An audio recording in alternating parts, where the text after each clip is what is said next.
श्री प्रभात की जय, श्री गुरुदेव की जय, वृंदावन धाम की जय। वृंदावन रम्य स्थान दिव्य चिंतामणि धाम रतना मंदिर मनोहर। वृंदावन वृंदावन वृंदावन वृंदावन वृंदावन वृंदावन वृंदावन। आवृता कालिंदी नीरे राजा हंस गिली कोरे ताहे शोभे कनक कमला। वृंदावन वृंदावन वृंदावन वृंदावन वृंदावन वृंदावन वृंदावन। तारा मध्य हेमपीठ अष्टडाले वेष्टिता अष्टडाले प्रदान नायिका। वृंदावन वृंदावन वृंदावन वृंदावन वृंदावन वृंदावन वृंदावन। तार मध्य रत्नसाने बोशियाछे दुई जाने श्यामा संगे सुंदरी राधिका। वृंदावन वृंदावन वृंदावन वृंदावन वृंदावन वृंदावन वृंदावन। ओरूपालावण्य राशि आमिये परिचे खासी हास्य परिहास्य संभाषणे। वृंदावन वृंदावन वृंदावन वृंदावन वृंदावन वृंदावन वृंदावन। नरोत्तम दास कोय नित्य लीला सुख मोय सदाई स्फुरुख मोरा माने।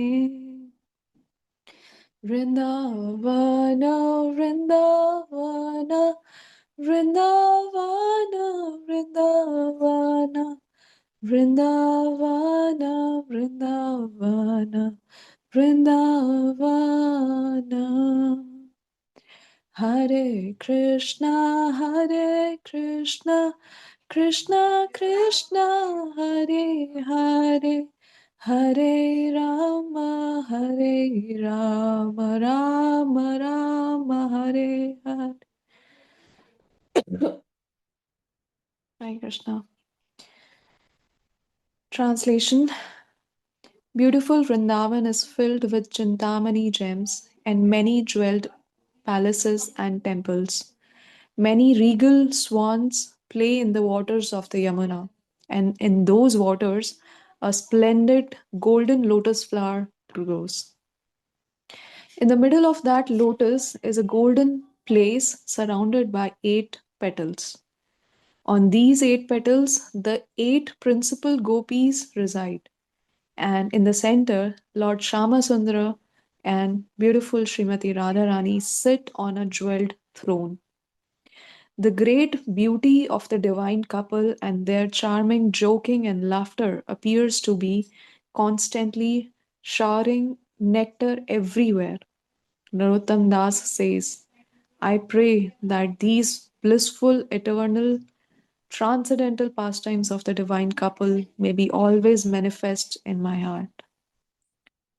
Vrindavan Dham ki jai, Shlakapad ki jai. So, just a second. Thank you. Is Ramai Manohar Prabhu here? Oh, I'll have to. Yeah. So, Praji, are you ready? Hare Krishna, yes, Mataji.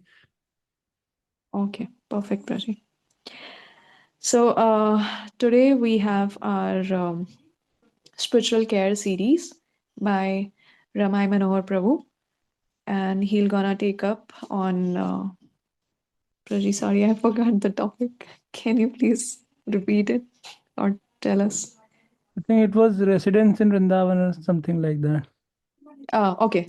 So, importance of, I guess, holy dhams, if Yeah, I'm not wrong, right? yeah. Okay. Okay. Over to you, Prabhu. Thank you. Okay. Hare Krishna. Am I visible also? Praji, just a second. Is this uh like Nandaraj Prabhu? Sorry for asking you. Like, is it recording? Are we recording this call or not? Hi Krishna. Nandaraj Prabhu, are you there?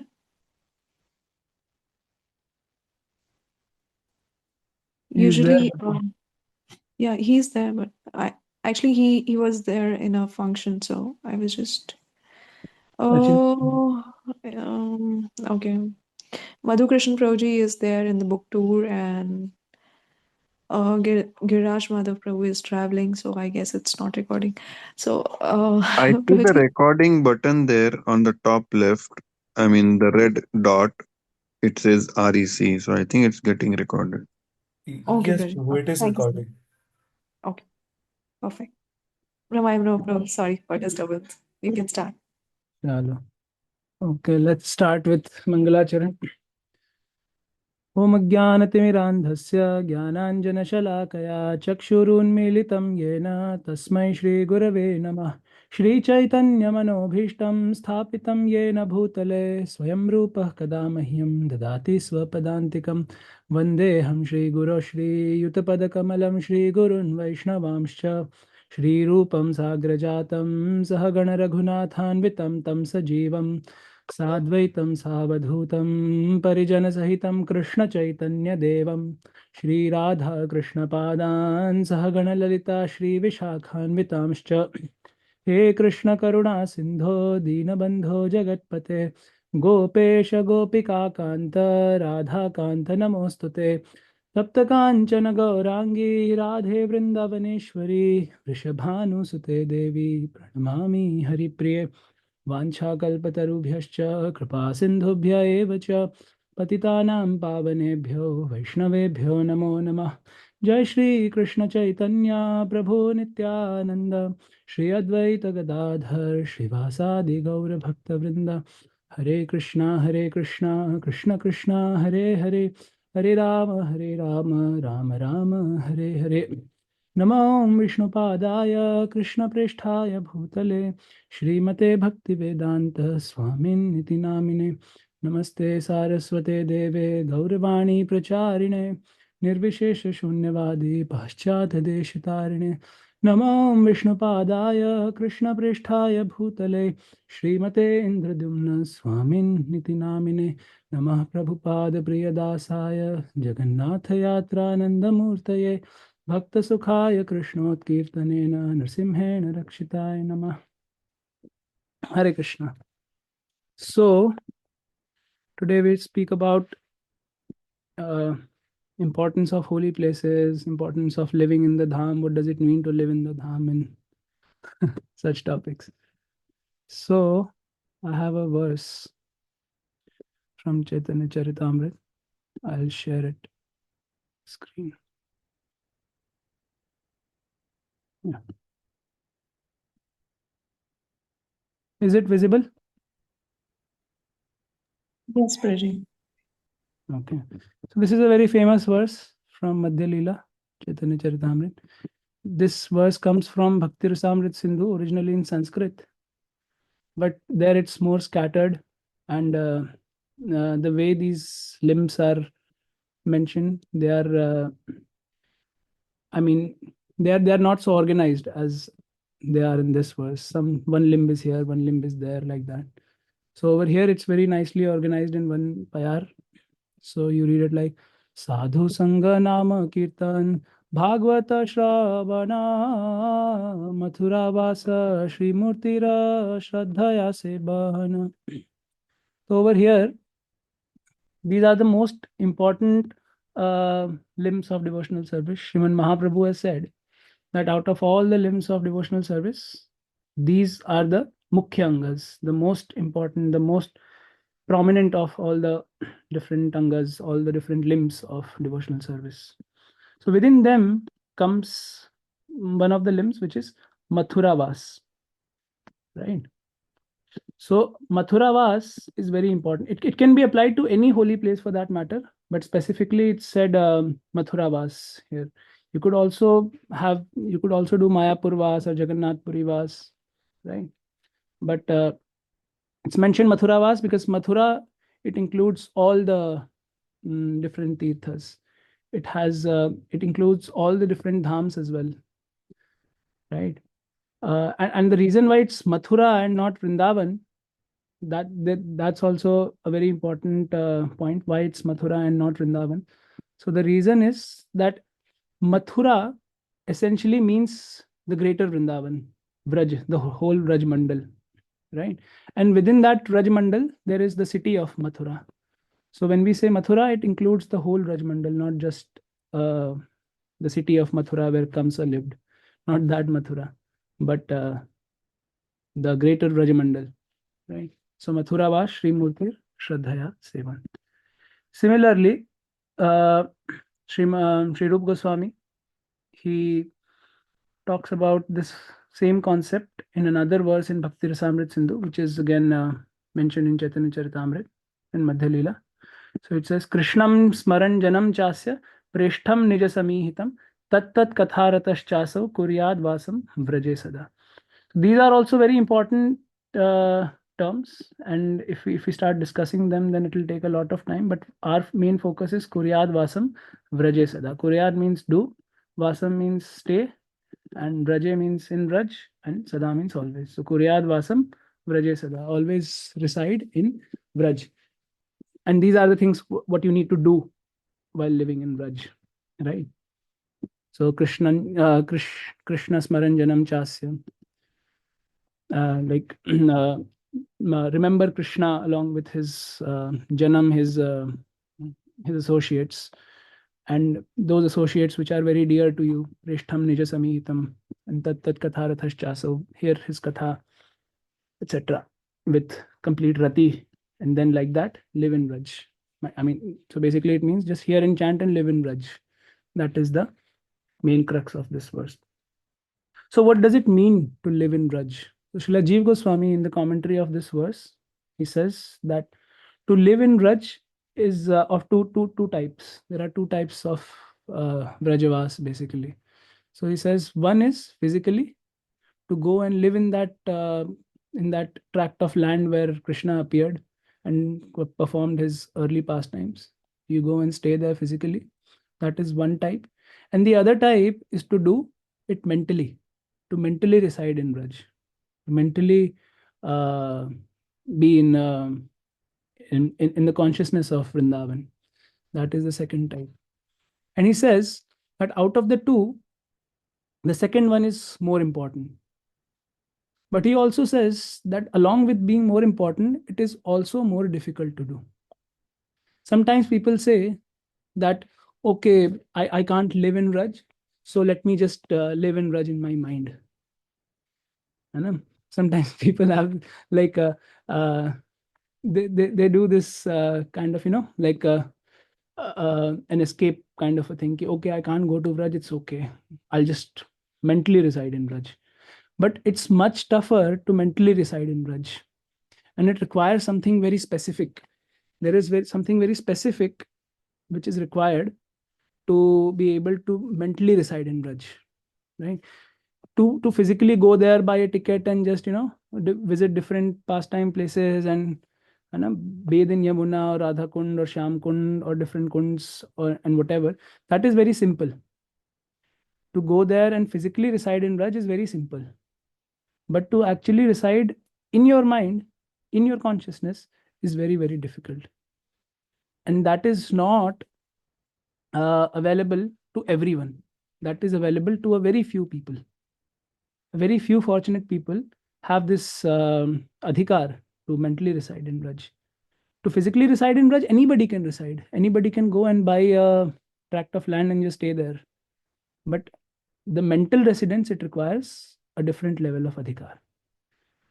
So, Srila Rup Goswami has written Updeshamrit, and he has mentioned a verse, the 8th verse in Updeshamrit, wherein he says, Tannama Rupa Charita Adisukirtanano Smrityo Kramena Rasana Manasi Niyojya Tishtan Vraje Tadanuragi Jananugame Kalam Nayedakilamityupadesha Saram. He says that I have given you a lot of Updesh, but this is the Upadesha Saram, the essence of all the advices, all the different teachings which I have mentioned till now. So he says, you have to Tishthan Vraje. You have to live in Vraja. Okay, very good. We live in Vraja. But what do we do in Vraja? What is the purpose of living in Vraja? And what are the exact practical things which we have to do? So he says, Tan, Nama, Rupa, Charita, Adi, Sukirtanana. That you do Tan Nam, Tan means his, Krishna's, Nama means his name, Rupa, his form, Charita, his activities, Adi, etc. Nam, Rup, Gun, Lila, that means. So you do what of those? Sukirtan. You do very beautiful, very sweet kirtan. Very melodious, very sweet kirtan of his Nam, Rup, Gun, Lila. Okay, very good. Then what happens if we do that? Then Anusmritya Kramena Rasana Manasi Niyojya. Then as you keep doing your Sankirtan of his Nam, Rup, Gun, Lila, then what will happen?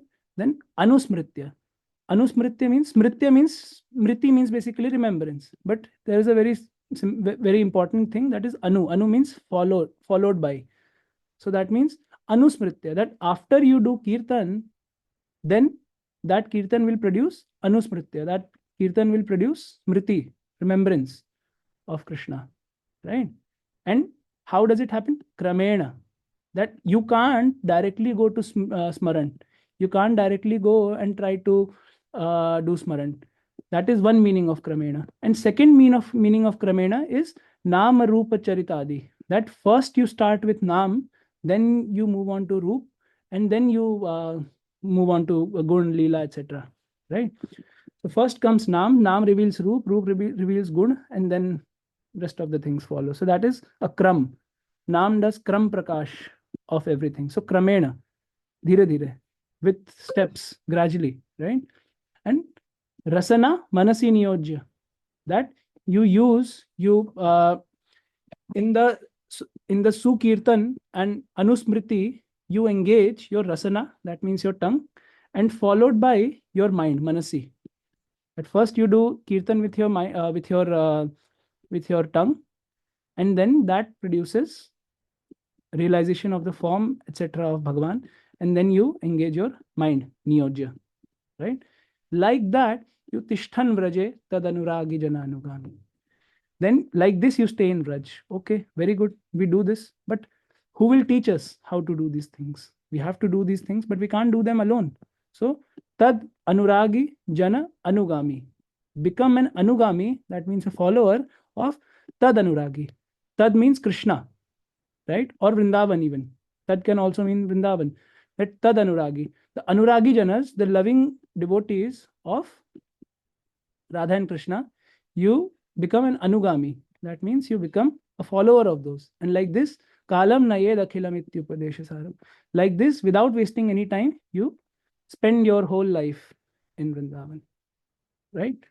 So basically, this is a very good guidebook, a very good guiding verse of how we should stay in Vrindavan. Staying in Vrindavan doesn't just mean to go and stay there and, do whatever we want to do. Whatever we do here, we just go there and do the same things there.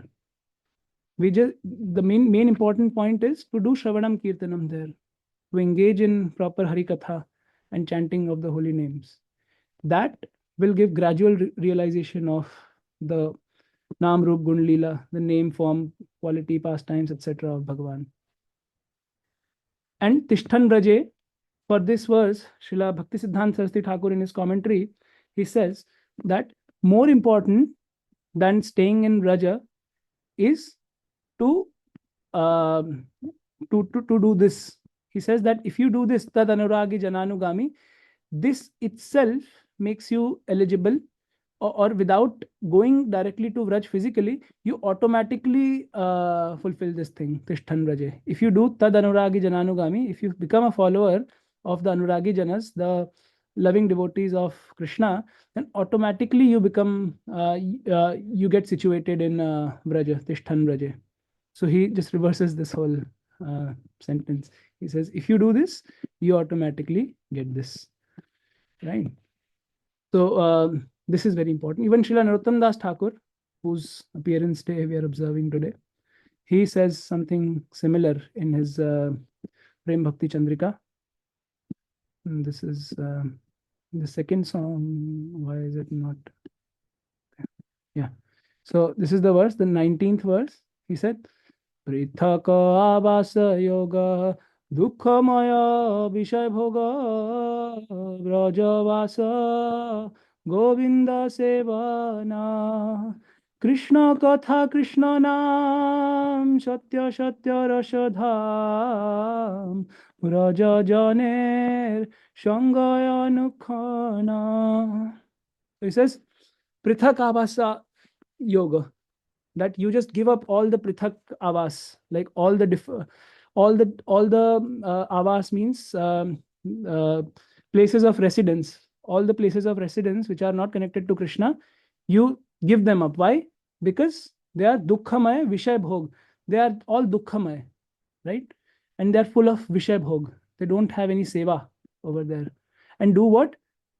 Vrajavasa Govinda Sevan. You stay in Vraj, you become a Vrajavasi and do Govinda Sevan there. You serve Govinda. Okay. How do we serve? Krishna Katha Krishna Nam Satya Satya Rasadham Vraja Janeran Sangha Anukhan. So he says, Krishna Katha Krishna Nam. You engage in Krishna Katha and Krishna Nam. You do these two things. Why? Because they are Satya Satya Rasadham. The other one is Dukkhamay, and this is Rasadham. This is temporary, and this is Satya Satya, very, very permanent, right? So therefore, you stay in Vraj, but how do you stay in Vraj? By doing Krishna Katha and Krishna Nam. Like this, you stay in Satya Satya Rasadham. You plunge yourself in the waters of Rasa by doing this thing. And Vraja Janir Sangha Anukshan. Like this, you can get the association of all the Vraja Janas, all the devotees who are there in the eternal Vrindavan, by hearing Krishna Katha and chanting Krishna Nam. Like this, you can get the association of the Vraja Janas. Now, this raises a very important point, that how is it possible that Krishna Katha and Krishna Nam will awaken the Sangha or the association of the Vrajavasis, the eternal Vrajavasis like Radharani, Lalita Sakhi, Yashoda Maiya, Subal, Madhumangal, right? We have heard all these names in Srila Gurudev's lectures. So how do we do this? How does Krishna Katha and Krishna Nam awaken our association with these different Vrajajanas? How does it happen? What is the process and what is the whole mechanism behind this? So let's try to understand how this all works, right? So initially, when a devotee starts hearing Krishna Katha and chanting Krishna Nam, then his heart, it starts becoming purified.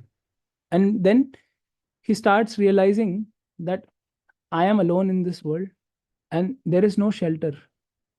Wherever I go, I try to find shelter. Wherever I go and I try to become happy, all those attempts are completely futile.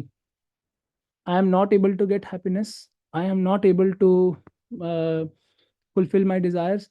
I am not able to at all be peaceful in this material world. It's full of miseries.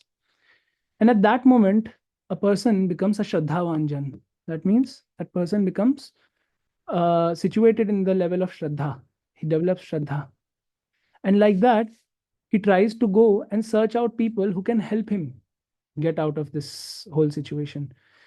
So initially, he has just heard Krishna Nam, some Krishna Katha, and he has developed some Shraddha that, okay, this world is not, he has lost faith in this material world and started gaining some slight inclination towards the spiritual world. And then he goes and tries to find out people who can teach him about what this whole affair is, how he can get out of misery, and how he can be situated in pure nectarian life.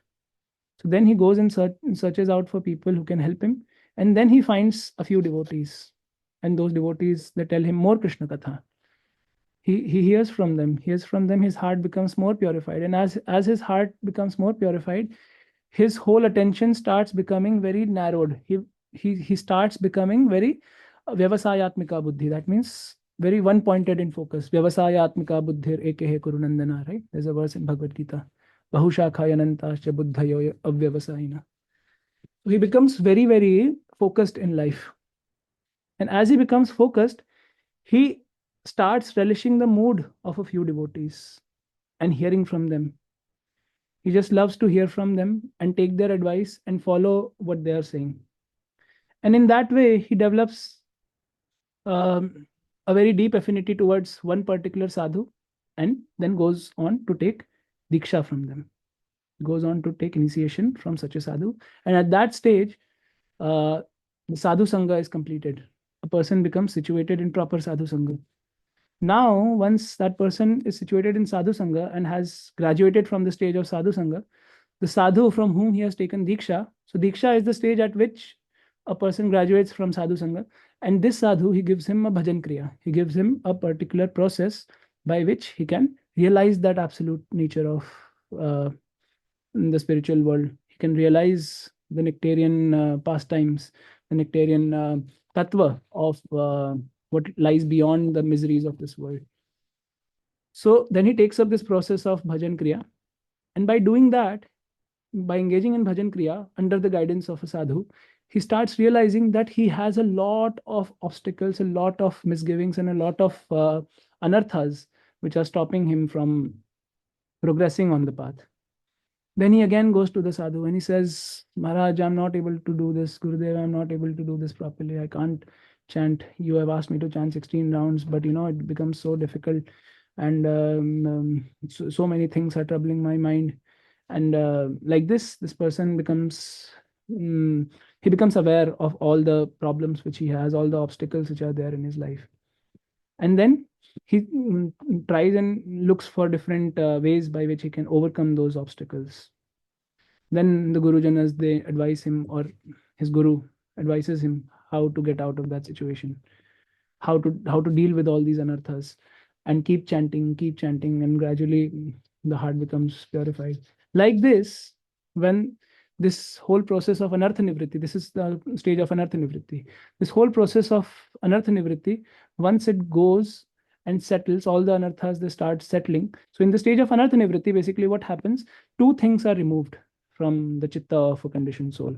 Number one is the conditioned soul's vikshiptata of his chitta. That means the turbulence of his mind, that becomes uh, um, uh, uh, that is basically it becomes very smooth. The whole turbulence, it is soothed down. So his mind is no more turbulent. He is very sublime in his chitta, very sublime in his. I don't know how to translate chitta in English.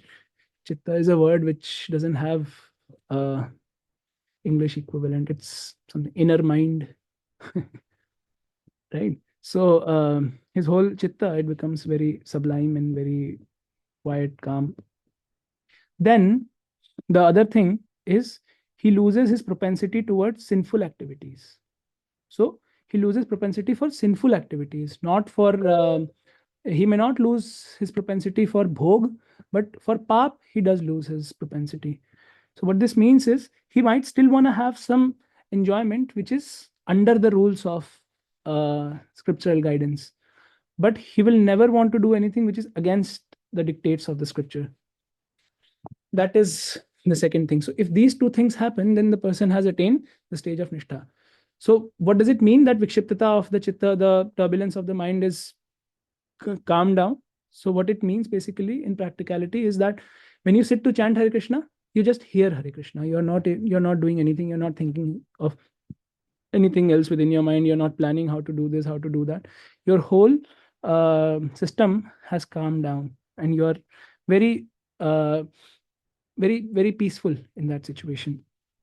Now, once this stage is attained, then the person starts seeing the form of Bhagavan, because the mind has become so pure that it is able to reflect the name which is there in the Nam, the form which is there in the name, right? This name, it contains everything, right? It contains Nam, Rup, Gun, Leela of Bhagavan. But once the chitta has become so pure and so peaceful, then it is able to accommodate and properly reflect the state of the form of Bhagavan. Just like if you see a body of clear water and you just go and mm, just swing your hand in like inside and just sweep it around, then you'll not be able to see anything. But once you let the water settle and become peaceful, then you can see your image very clearly in that body of water. Similarly, once a person attains the stage of nishtha, then he's able to see the form of Bhagavan very clearly. And then when he chants, he's able to see the form of Bhagavan.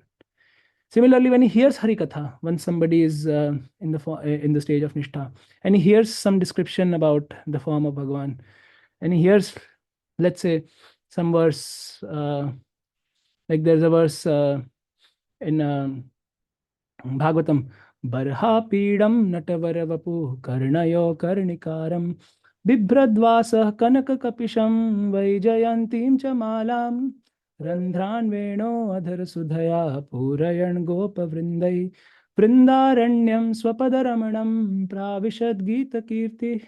So basically, this verse is describing the form of Bhagavan, that how he is wearing a peacock feather and how he's playing his beautiful flute and filling the holes of that flute with the nectar of his lips, and uh, just being surrounded by his gopa friends. He's traversing through the forests of Vrindavan. So this verse is describing the form of Bhagavan very elaborately, very clearly, and very beautifully. So when this devotee hears this description, then he starts that form, it appears, this sound vibration of Srimad Bhagavatam, it makes that form appear in the heart of that devotee. So basically, the sound vibration of Bhagavatam, when it's heard from the lips of a pure devotee, it has the potential to awaken the form of Bhagavan in the heart of a purified chitta, in the purified chitta of a sadhak.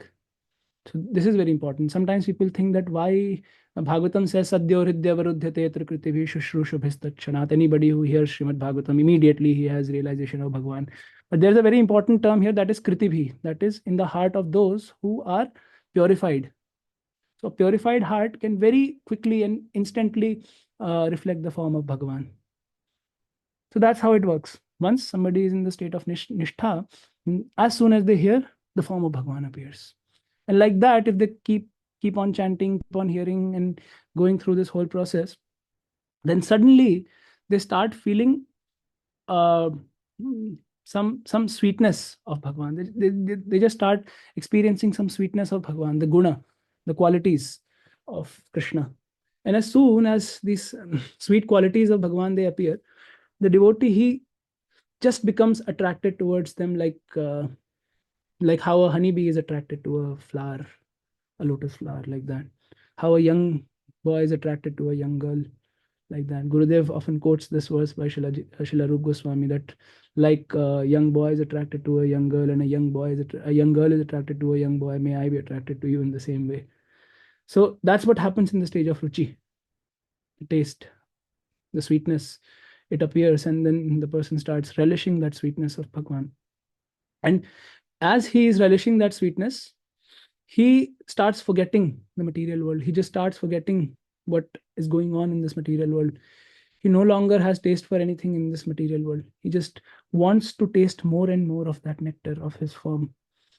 And then, as he keeps relishing more and more and more, he becomes addicted. Just like when somebody drinks alcohol for the first time, that may not cause addiction, but as he keeps drinking and drinking and drinking, very soon he becomes addicted. He can't live without that alcohol. Similarly, as the person goes on drinking the sweetness of Krishna, he becomes intoxicated and becomes addicted to that form, and that is the stage of asakti.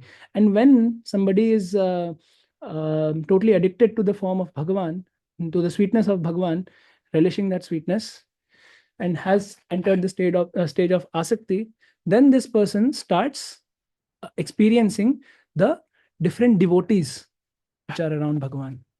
He starts seeing how these different devotees, they are relishing and having their pastimes with Krishna, how they are serving Krishna. So you see, Vraja Janera Sangha Anukshan. At this stage, this person is able to have the Sangha, the association of the Vraja Janas. And it happens Anukshan. It just happens like suddenly you see everyone, you see the whole pantheon of devotees in Krishna Lila. The reason why I used pantheon although means group of gods or a group of transcendental beings. So these are all transcendental beings. So yeah, pantheon is a proper word here. So immediately he is able to see the whole entourage of Krishna. You see Radharani, you see Yashoda Maiya, Subal, Madhumangal, and you start seeing the whole Vrindavan and how they are engaging in the service of Krishna. And like that, their qualities are also revealed to you. And that is the actual import of the Ekadash Bhav. Like you must have heard this Ekadash Bhav, Siddha Swarup, how you get your form in the spiritual world. So then when you see them and you have this, you have this desire within your heart that I want to become like them. And once you have this desire that I want to become like them, you start following in their footsteps, right? So as we saw here, Krishna Smaran Janam Chasya Preshtham Nija Samihitam. Preshtham Nija Samihitam. You select your most favorite devotees amongst them. But who is the most favorite of mine amidst all those devotees? You start developing. You don't choose like, okay, this person is my favorite, this person I don't like. It happens automatically from within the heart. You automatically start feeling affinity towards a particular devotee. Nija Samihitam, who is most clearly representing my mood, the mood in which I want to serve Krishna.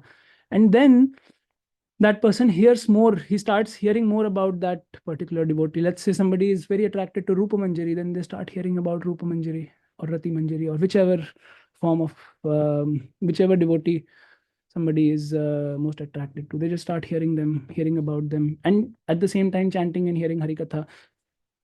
And like this, they keep their sadhana on. They just keep going, and now they are not at all aware even what is happening in this material world. They don't want to even see the face of this material world anymore. And then they are able to engage in actual Krishna Smaran, right? And then once they are able to engage properly in this Krishna Smaran, then suddenly something happens. And this whole, like till now, this whole affair is very mechanical in the sense that it is, you're just able to see the particular seva in a very limited form. Okay, this manjari is looking like this, having this disposition, having this particular seva, very mechanical kind of a thing. Now once this person enters into the state of bhav, then this person starts seeing everything in an organic animate fashion, like how it is like Naralila, you know, like how we hear it's Naralila. Everything is happening very organically, like in human society, how everything happens very organically. You don't go and have this mechanical understanding. Okay, I have to do this, I have to do that, and this, that. No, we have very lively and organic relationships with people around us. We know what to say to different people, how this person will react, and we know how we have to be with a particular person, and there is no thinking involved. It all becomes very simplified and sublime, and that is the actual state of raganuga bhakti. Asakti is where actual raganuga bhakti begins, but at this stage it solidifies and it becomes more condensed. The nectar becomes more condensed, and then Shuddha Sattva mm, appears. Right, till now it was still some modes of material nature was still acting, but at this stage, full Shuddha Sattva appears, and Bhagwan becomes apavritam. You know, what was that verse? Vasudeva Shabditam Yad Darshanam Apavritam. That at this Sattvam Vishuddham Vasudeva Shabditam something, that at this stage the full potency of Bhagwan in Shuddha Sattva, it appears in front of you, and then you're able to see the whole Leela being enacted not in a mechanical fashion but in a very organic and sublime way, like it's happening in real life. There is no Aishwarya involved at all. It is full on Madhurya and full on I mean, it's more human like. There is no uh, mechanical tension involved anymore, right? So this is the state of bhav. And then when a person, and then he is able to see the whole raj. That is the actual darshan of raj. When somebody is able to fully understand what is going on in raj. Now he knows what is happening in Radha Kund, what is happening in Sham Kund, what is happening in Nidhivan, what is happening in Madhuvan. He just sees everything happen in real life, right? And he himself starts entering that form, but not for a long time. He can't stay in that state for a very long time, and then he starts feeling separation. He just starts feeling that, okay, I can be there, I have this particular form, but I can't enter. So then he starts feeling a particular emotion which is called purvarag. Then he doesn't want to keep this body anymore. He doesn't want to live in this body anymore. Bhaktivinoda Thakur also says this thing in the last song of Sharnagati, Ei deher hoy sarvanash, that this person just feels like, I just want to destroy this body, the sadhak deha which he has, and he starts feeling purvarag, intense anticipation for meeting Radha and Krishna. This intense anticipation, it just grows in their heart, and as it grows and grows and grows, this person is no longer able to maintain their bodies, and they just enter into the state of um, mm, they enter, they have this videha siddhi. What is that word? Swarup siddhi is when you realize your form in asakti, and then what was this thing? Swarup siddhi and videha siddhi. Like in the Shankar Sampradaya, they have videha mukti. Similarly, we have this vastu siddhi. We attain vastu siddhi, and we become like, we fully enter into that particular form, and no longer, no more connection with this body. Basically, the person dies. He leaves his body back here, and he has entered into the eternal Vrindavan. That is the actual state of prem. The full-on expression of prem cannot remain in this material world. It's not possible.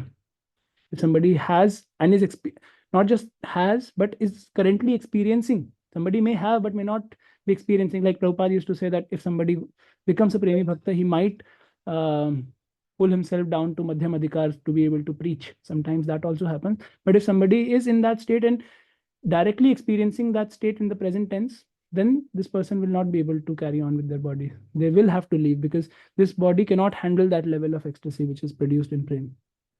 So then this person leaves their body and enters into the eternal Vrindavan and serves in their spiritual form eternally. Right? So this is how the whole thing works. It's and this is the actual darshan of Vrindavan, not just to stay in Vrindavan and thinking that, okay, now I'm here, I have got Rajavas, and very soon I will see Radha and Krishna. Okay, that has its place. I'm not saying that that is wrong. That is also better than staying in any other city and smoking ganja. It's much better than that. But still, that is not what the acharyas mean when they say Kuryad Vasam Vraje Sada. What they mean essentially is this thing, going through this whole process by the means of Hari Katha and Hari Nam, Krishna Katha, Krishna Nam, Satya Satya Rasadham.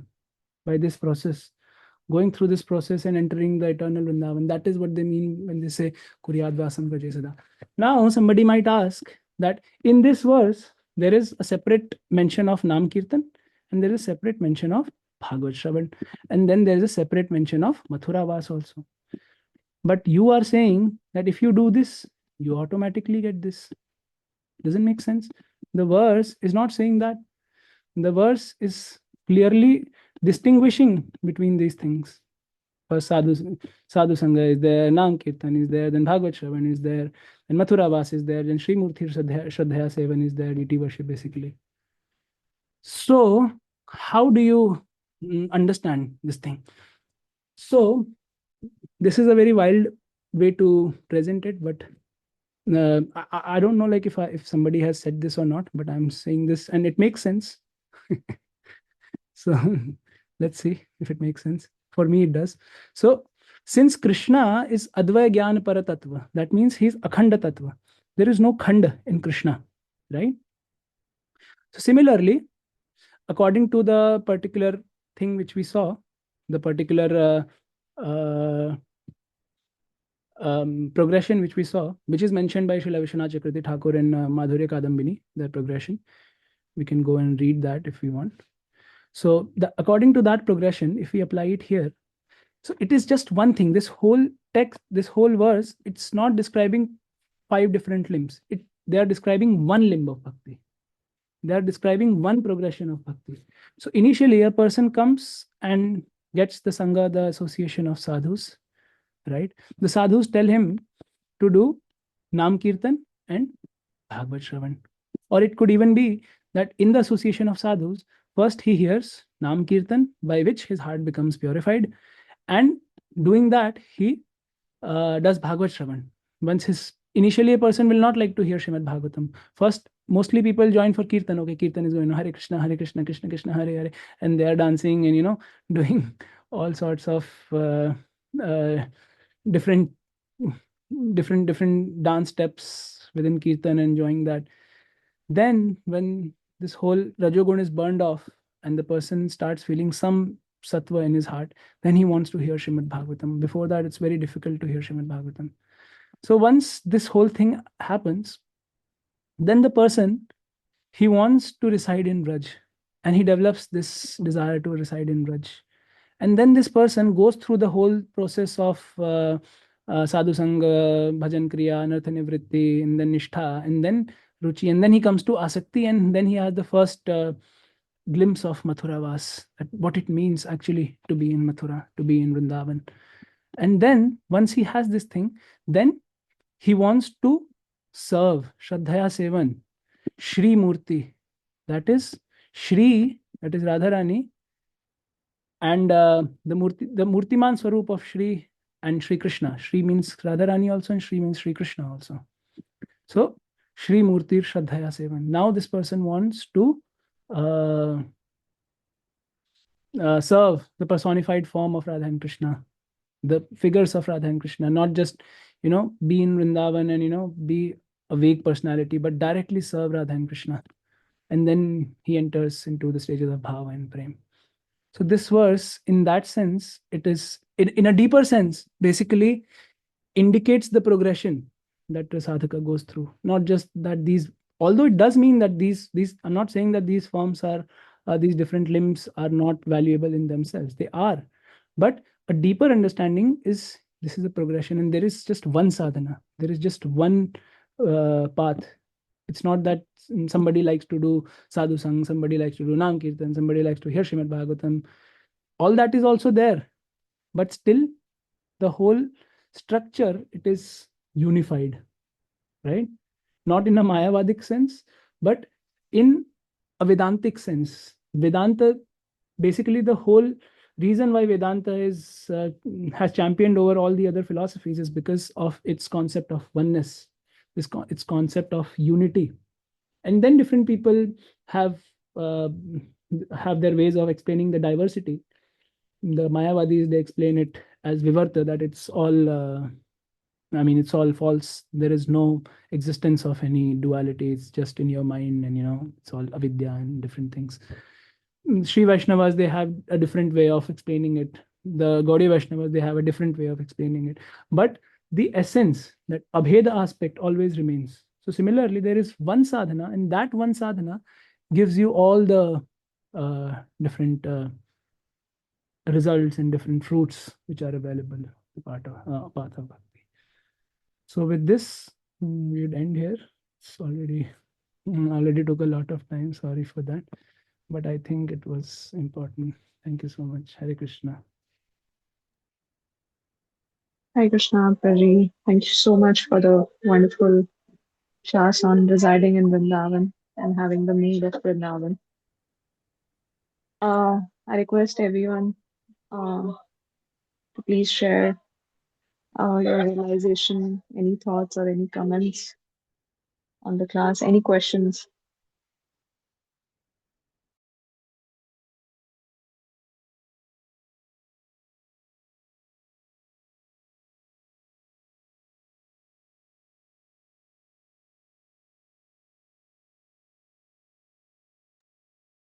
Navakishore Prabhu. Hare Krishna. Hare Krishna, Prabhu. Is my audio clear? Yes, Prabhuji. Thank you, Prabhuji, for your class. Prabhuji, my doubt is that when we come to Dham for less time, we often tend to be more devotional. And when we stay in the Dham, then gradually the degradation and consciousness comes. So, how to protect oneself from this, Prabhu? Right. It is ultimately, it comes down to this thing, right? That residing, like the actual residence is not outside, but actual residence is within the mind. And if we have prepared our consciousness in that way, that how to actually stay in Vrindavan, that is by taking shelter of Guru Janas, hearing from them regularly, and molding our consciousness in that way, here properly chanting, hearing, and doing all the limbs of bhakti, which we can do in a systematic format in our day-to-day lives. Then when we go to the dham, then we are able to see the importance, the actual nature of dham to a better extent. Not saying that in day, like in a few years, you'll be able to see the whole Nitya Leela of Vrindavan, the Prakat Leela of Vrindavan. But what happens is, to some degrees, we start improving if we do these things properly. If we do in Nam Kirtan and Bhagavad Shravan in the association of pure Vaishnavas, then when we go to the dham, then we don't gradually we don't see the dham as something material. We don't see it as something which is meant for my enjoyment. Then gradually what happens, we start developing a seva vritti towards the dham, and as we develop that seva vritti, realization comes, and it all depends upon what we do outside of the dham, which dictates what we will do inside of the dham ultimately.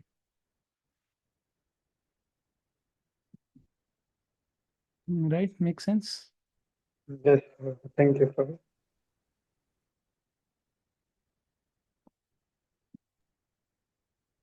Anyone else who wanna ask any question or any realizations?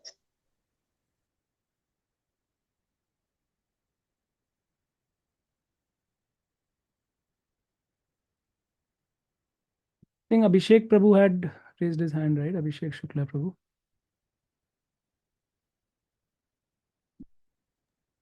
No, Prabhuji, I did not raise hand. But yeah, I can share realization. Like in a lot of lecture, what I hear, what I heard from different Vaishnava.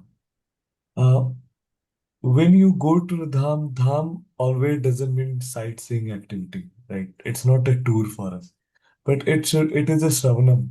When we hear about the Dham, when we hear about the Mahatmya of it, the stories behind it, the Leelas Bhagwan did there, right? Then actually we are able to connect to the Dham, right? So yeah, any yatra I go with a lot of different teams, right? A lot of different congregation. Every time it is the best when it starts with a lecture or about the stories about Dham. So Our Shastra says that you don't go Dham and you don't see Dham by your eyes, but by your ears. I think you have also covered the same thing. So yeah, that's it. Thank you. Yeah, Hare Krishna. Dandavat Pranam. wonderful. Yeah, actually, I heard once that a senior devotee is not someone who has seen more ears, YEARS, but someone who has seen through the ears, EARS. That is a senior devotee. So if we want to become senior devotees, we have to start seeing through the ear. Shruta Ikshita Patha. Shruta means to hear, Ikshana means to see. So our process is hearing, seeing through hearing. Shruta Ikshita Patha. But we'll need a spiritual body, right? Uh, what For now? that, we'll need a spiritual body. Angani yasya sakalendriya vritti. For seeing. Yeah, I mean in general. I mean, I'm not speaking on specific. Yeah, that comes like as we start, as we keep hearing and getting purified through this same process, everything is revealed.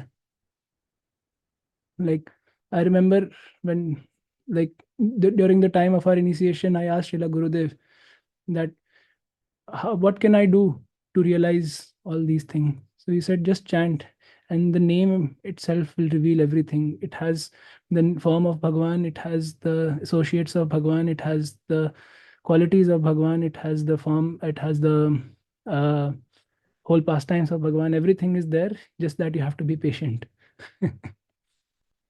Indeed. Vedanta also says, no, anavritti shabda. Now, Vritisha. Yes.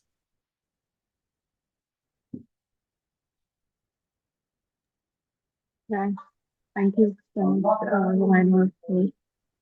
So, with that, we'll move to our next part, which is diary chapter reading. I just shared the link in the speakers group. Can someone share the screen? If possible, Ramai Manohar Prabhu, to you to share the screen. Actually, I have to leave now. Oh, okay. That's fine. Prabhu. Hello, thank you. Thank you. Uh, First of all, who wants to volunteer for reading? It's a small chapter.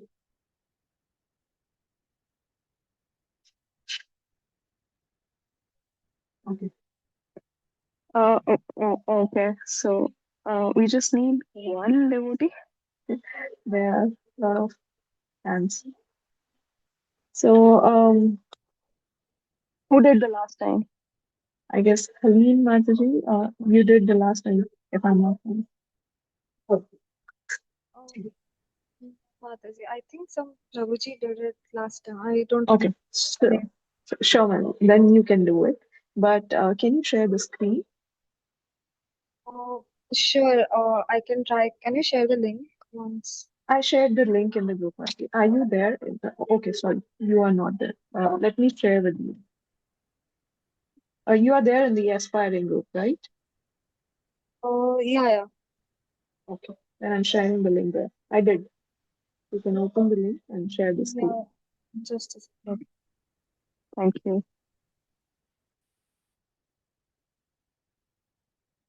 Mm, mm, yes, I'll share.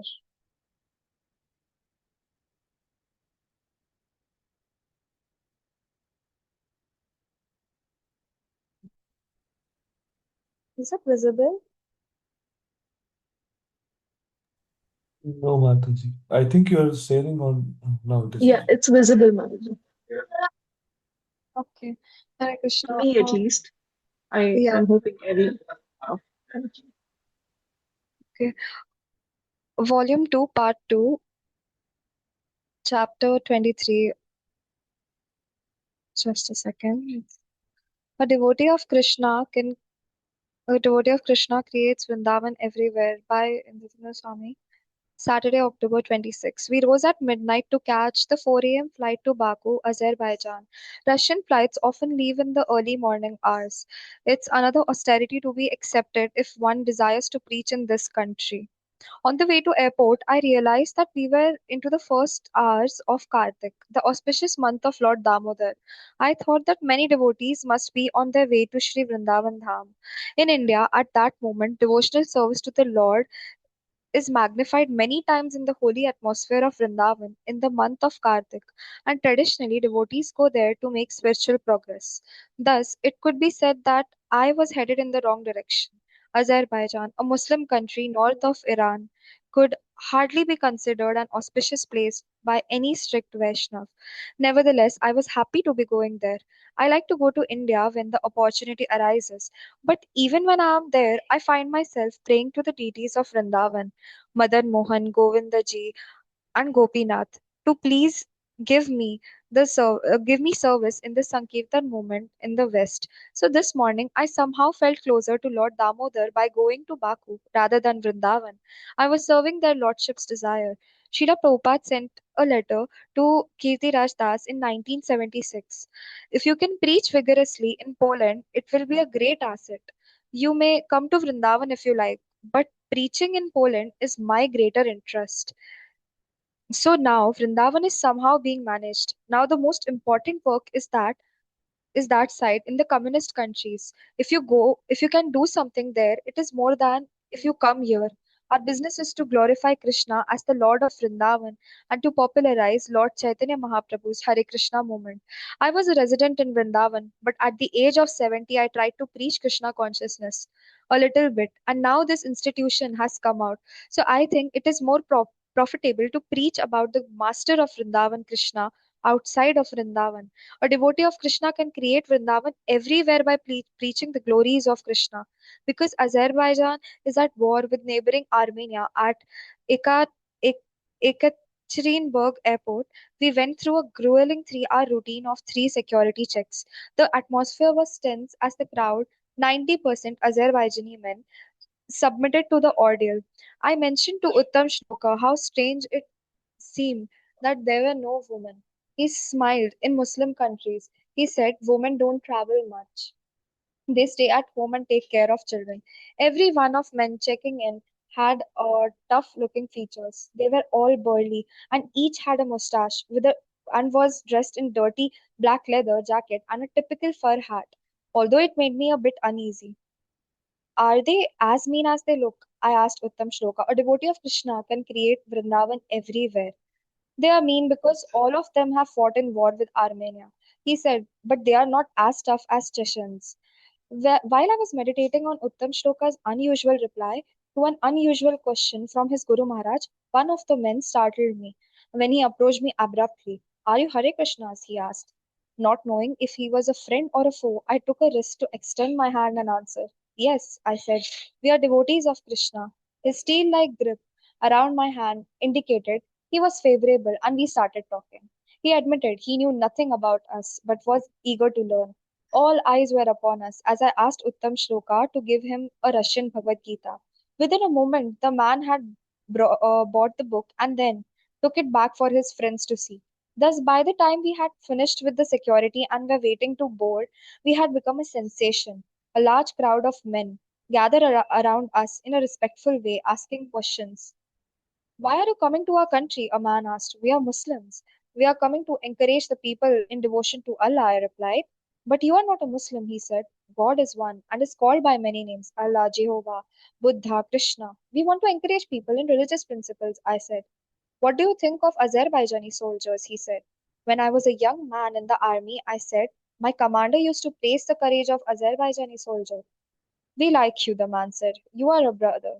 You are a brother. May Allah bless you. When it came time to board, the men cleared a path for us so that we could enter the plane first. They stepped aside to let me on. Salam alaikum. May God be with you, they said, nodding their heads. We arrived at Baku 2 hours later.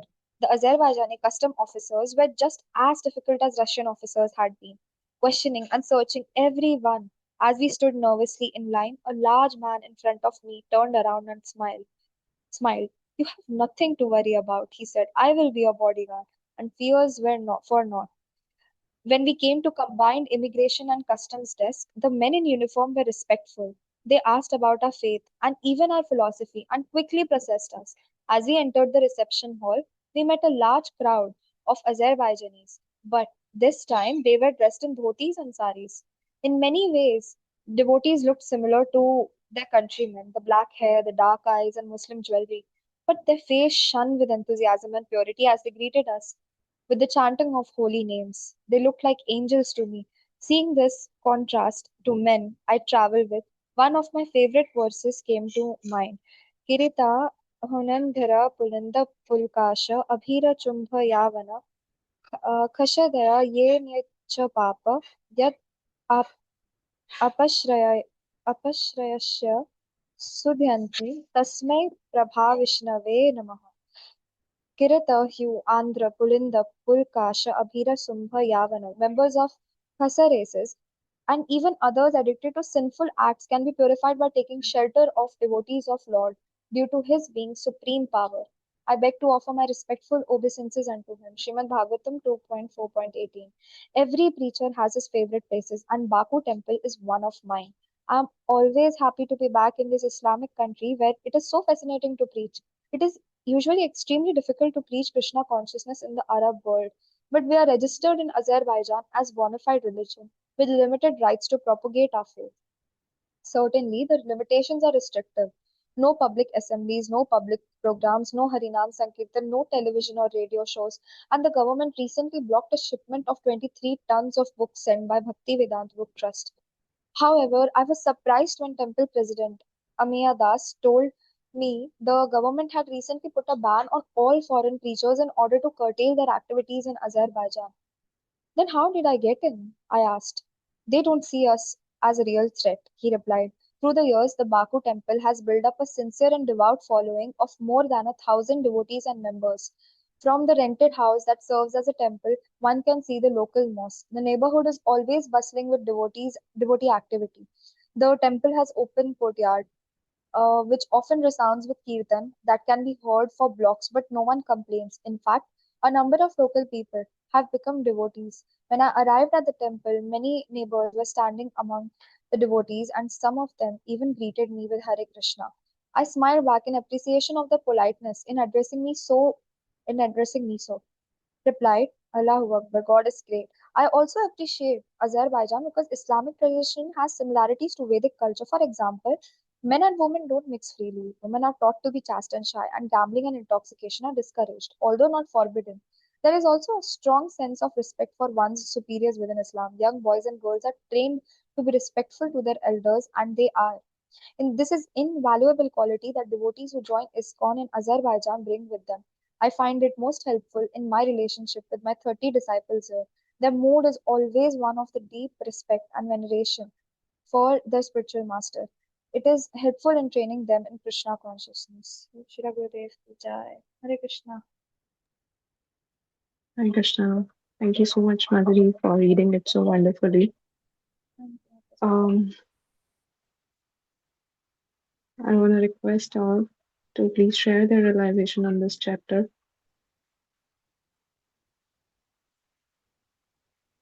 Madhavi, while reading, I was just thinking that, it is like nowadays it's so difficult, since there is a lot of things going on, even in world when it comes to different religions. There's so much there was wartime going on, and during that time also Gurudev was preaching in a Muslim country, and rather than finding anything, not something which was not contrasting in nature, he found all the good qualities. Like even in the end, he mentioned how Islam culture is kind of similar to our in some way, and how he merged everything, and he like found the goodness in that religion rather than finding something that was not favorable.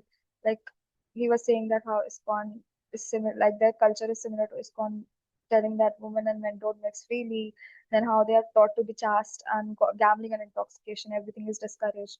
So in this way, he was being so respectful. So I think this is the one thing that I took away from this chapter, not kind of discriminating between religions, and accepting the good qualities of the other religion and finding some similarity. So yeah. Yeah, thank you, Madhuri, for sharing this. Yeah, I was just thinking the same, and Also, coming back to the topic of residing in Vrindavan or holy places. So I was just thinking, like, without the Sangha, uh, we can't feel we are in a dham. That's what I personally feel. So again, like when Gurudev was mentioning in this chapter that when he saw everyone in the Vaishnava attire, in the tilaka, and um, eager to hear the lecture and kirtan. So that's where the Vrindavan is, right? So um, going back to the chapter's name, like a devotee can create Vrindavan wherever he is, wherever she is. So yeah, yes. So um, anyone else want to share anything, or should we wind up? Hare Krishna. Hare Krishna, Prabhuji, Hitanatnam. Dandavat Pranam. So during the book tour, Gurudev shares the story of the pen he has got. It actually started with some confrontation from a wealthy person. He said, "Why don't you get a job? And why don't you work? Why are you wearing this robes?" And then this journey from London to Delhi, 6 hour journey, Gurudev explained him everything, and then he kind of became his fan and gifted him the pen. And they're still in touch via emails. Here also, uh, this at the airport, someone asked, "Why are you coming to our country? This is a Muslim country. Why are you coming? You are not Muslim." So he was confronted, and Gurudev, with his answers, he won their hearts. So much so that uh, they gave him the way to board the plane uh, very first, at the very first, as soon as the gates were opened. Similar thing happened recently in the Russian court also, where Gurudev was given some charges, and then the article that's written by the lawyers, they said he spoke in such a way that the judge or everyone's heart melted. That's how our our glorious Gurudev is. That even though someone is, one cannot hate him for long. They can, someone can hate him, but as soon as he starts speaking, that hatred turns into love. That is because of uh, he's a pure devotee, and a pure devotee is a ajat shatru. He doesn't have any enemies as such. People may consider him or hate him for something, but ajat shatru is the one he never considers as enemy to anyone. He just has compassion in his heart for everyone. So I just saw that pattern again and again repeated. You remember we read one diary chapter about visiting the place where Srila Prabhupada stayed while he was in Surat, and that place was under some goons in that area, and predominantly Muslim area, and then no one would go and talk to that guy, but Gurudev went and spoke to him that this the place where my spiritual master stayed. Can I go inside? And everyone was like, no, no, no, you shouldn't even ask such things. But that goon not even provided him permission to go inside, but he also helped him. I think he helped him to do Harinam also and provided some bodyguards also. This is the consistent pattern where there are, I mean, so many instances like that in Poland tour also, which consistent pattern where people may start with something rough with because they have a preconceived notion or something of that sort. But then as soon as they start speaking with him and he starts speaking, he wins over everyone's heart. Thank you. Hare Krishna. Right. Thank you so much, Prabhu. Right.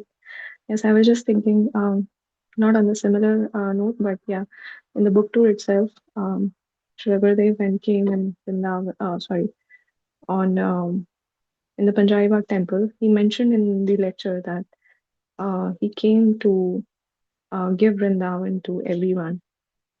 And he also mentioned that this book, Sri Radha, is, um, I guess he was telling something like, uh, devotees can think, why to do a book tour? So Srila was mentioning that it's it's not just a book tour, it's more of that I am um, giving each and everyone Vrindavan in their hands so they can relish the pastimes of Vrindavan. So I remember many of my friends uh, came to me after the lecture, and everyone was like, "We loved the lecture," and the way he mentioned that I came to give Vrindavan. So yes, Praji, this was a small add-on to the book two part. Yeah. The book tour, which is concluding as we speak right now, the last lecture or the last class is happening. Yes. Such an extensive or exhausting journey for him to travel so many cities and that too in India. I know that because I was driving him in Hyderabad and he was saying, this book tour is a good chapter, but the traffic is not a good chapter. He has to go through so many hassles. He recently had back surgeries and all that. Still, he goes on with so much of extensive travel. Why? Because speaking with Rasika Mataji, why he's taking so. He says he really wants everyone to know about Vrindavan and the glories of Vrindavan. That much he's committed to doing it. And it's not just book tour, he does goes and gives books and comes back. No, he gives as much as time anyone wants to him. Even going to the houses of devotees and spending time and giving them association, everything he does stretches himself so much with so many correspondence happening on daily basis, planning for Poland, Rishikesh going on, and so many other things. Australia, he's going to Australia, New Zealand, all that. And the funny thing is, all those who are traveling with him are almost half of his age, and all of them, one by one, fell sick. They couldn't bear this extensive schedule, but our Gurudev is still going on. Some of the programs, someone would not come, someone, but he was there in every program. And the best, someone attended 80% of book tour, someone 90, but he was there 100%. And even so much so that he just wanted to do more and more things. Yeah, so it's all, you know, the energy, Gaur Shakti that he says, right? Gaur Shakti, that Right. is the live example of that. Yes. Thank you so much, Pravi.